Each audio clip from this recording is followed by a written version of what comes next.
Welcome back, everyone! I am the MoeChicken, and this is more Castlevania Symphony of the Night, Maria mode. And in the last episode, I talked a lot and completely failed to use special moves. In this episode, we're going to be exploring the Marble Gallery. Now, the Marble Gallery is not a whole lot changed from the Symphony of the Night version, or the standard version. In general, a lot of things about like layout and such are the same. Now, I was reading up a little bit about the different the various I guess version differences between this game and the PlayStation counterparts. I also mentioned, and I think in the first episode, that this game was not appreciated by its original creator, Mr. One Koji Igarashi, who apparently was just not pleased with it. He didn't like the way it came out, I guess. And some of the things that bothered him, I believe, are some of the graphical limitations of the Sega Saturn. So this is a good example. So these things, these marionette enemies, in the PlayStation version, when you defeat them, they fall apart. Like you like kick them, or you shot. I guess you don't kick them in the PlayStation version, but you beat them up, and then they kind of like fall apart. They fall to pieces. In this one, as you can see, they kind of just like they fall down and then just whoop away. And I guess that's some sort of graphical limitation. I'm not really sure what sort of graphical limitation. Maybe it's more difficult to represent a sprite as like a assembled sprite or something. Not really sure.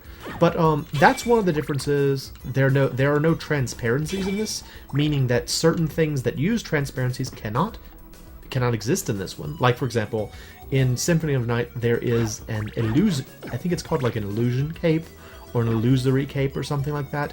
That will actually cause Alucard to like vanish, or it'll cause part of his body to vanish as it moves. So the part that would be covered by the cape becomes see-through. It's kind of a neat effect.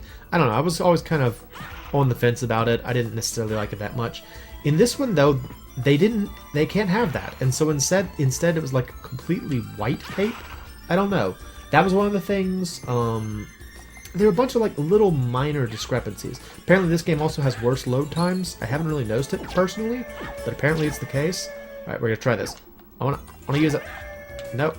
Being attacked by ghosts. Hang on. Yep. What do you think? I don't know. I wanna use a super move. Come on! Ah! I did something! This happened now! Yeah! What did that do? I was just kind of... Oh, I'm doing something. Ah, it's Byako again. Dang it. I was basically just wiggling the control pad around and seeing if I could accomplish anything. Freaking ghost, get out of here! Why do the ghosts make such an awful noise in this game? I never understood that. Stop it! Stop it! Stop it! Stop it! Meh! Meh! Meh! I will use my Mega Man powers and destroy... Oh, I'm out of magic. Hang on. I gotta kick my way out of this. Gotta kick my way out of here. Ha! I have holy feet! She has mighty holy legs! Feel the righteousness of her feet! Ah, I gotta get out of here. I'm getting beat up by these stupid ghosts. Kick! Run! Anyway, alright, so we will... one of the version differences is right over here. Now, if you've never played this version, you may have never seen this. Ooh, yes. Look at that. It's a special area. This is one of the two special areas in this version of the game. Let's go! This is the way to the Cursed Prison. Now, the Cursed Prison is probably the section of the castle that I'm more distraught that they removed, because it actually provides a really useful service for the game. Nope, I used Guardian Knuckle by accident. Oops. So, let's see. Let me show you the area this covers. You can see where we are right now. Over there to the left, right there, that is the Marble Gallery. Directly above us is the area where the clock tower is. So, or the big clock area. In the original game, there's a very large sort of dead space, I guess you could say, between the outer wall and the Hello. This is so much easier as Maria than it is as Alucard because I can shoot things. Yay, shooting things. There's a very large dead space between the marble gallery and the outer wall where there's not really like an easy way to get to the middle of the marble gallery. The only real way to get there is to kind of you have to pass through that long hallway where all the what are they called? Not hippocampus. Diplopithecus, something like that. It's like the big green monsters with the lady on the butt. That's the best way I can describe them. That area, you have to go through there, and it's kind of a pain because that's a very long area. I think it's Diplopithecus, maybe. In this game, though, you have this handy-dandy little, like, passageway that leads, like, right through the center of the castle. It's really convenient, and I hate that they kind of took it out of the game. So, that's honestly one of the cooler things, I think, about this particular variant of the game, is that you have access to that shortcut. What else? The other special area is kind of less interesting. It's more notorious and less interesting at the same time. So we'll get to that in a sec. I don't think I can access it yet. I can't remember what the trigger is to access it, but we can go and take a look. It's at the beginning of the castle. That's another one. So did you see how he kind of just like shrank? A lot of the enemy effects were changed in this version to that, where they just kind of like, oh, I'm almost dead. Shoot, I didn't notice how bad of shape I was. That stupid cursed prison's real dangerous.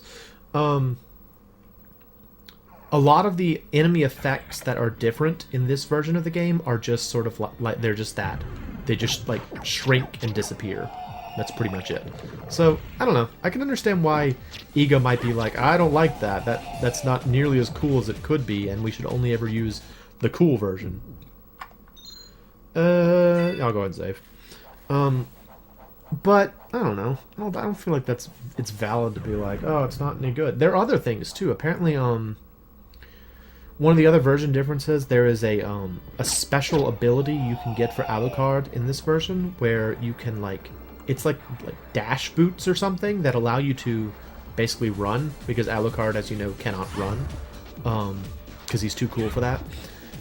He can only do his little wading through pudding run, because whenever he runs, he kind of moves his arms along like he's wading through pudding to me.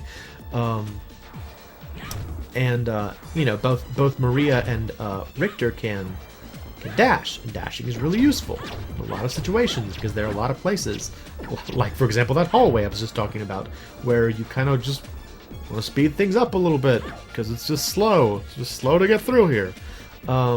So being able to dash, kind of useful. But I also understand that when the PSP version was being made and they said we're gonna offer a Maria mode, they were like, well, can you add the other cool stuff from that version, from the Sega Saturn version, and get like a definitive version of Symphony of the Night? And they kind of did it, and then kind of didn't. Now, the one thing that I wanted from this version's Alucard mode, that I believe they actually did add, was the cool rainbow cloak, which is so neat. It's like a cloak.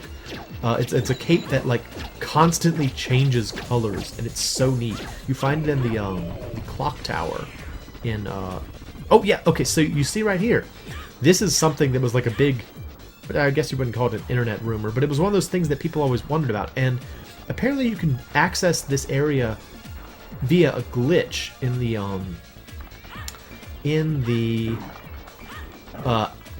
the original PlayStation version. Like, you can kind of glitch through the floor, I think, and get down here, but in this version it is legitimately open, and you can go down here. This is the way to the famous underground garden, and the underground garden is really boring. You'll see in a sec. I may actually be too weak to get through here, we'll see. But it has cool music. It has music that is a reference to other Castlevania games. And they're gargoyles, and I'll kill them. Die, gargoyle. I'm gonna save real quick, because I'll probably die down here. This place is basically just... Oh, wait. Oh, this is a warp zone. I thought this was a save point. Never...